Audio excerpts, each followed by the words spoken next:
السلام علیکم دوستوں، میں امید کرتا ہوں کہ آپ سب خیریت سے ہوں گے۔ آج کی ویڈیو کے اندر ہم لوگ ایک سبق آموز کہانی کو ڈسکس کرنے والے ہیں، جو کہ ہے طوطا اور کوا۔ کسی شخص نے ایک طوطے کو کوے کے ساتھ پنجرے میں قید کر دیا۔ طوطا گھبرا گیا، وہ نفرت سے بولا، یا الہی، یہ کیسی کالی کلوٹی بھوندی شکل میرے ساتھ اس پنجرے میں قید کر دی گئی ہے۔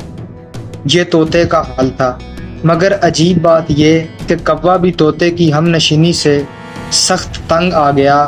لا حولہ پڑھتا اور خدا سے بولتا کہ اے خدا، مجھ سے کیا گناہ ہوا ہے کہ بے وقوف اور ناجنس کی صحبت میں قید کر دیا گیا ہوں۔ مناسب حال تو یہ تھا کہ چمن کی دیوار یا محل کی مونڈیر پر اپنے ہم جنسوں کے ساتھ سیر کرتا رہتا۔ یہ حکایت اس لیے بیان کی گئی ہے کہ جس قدر دانا کو نادان سے نفرت ہے، اسی قدر نادان کو داناؤں سے وحشت ہوا کرتی ہے۔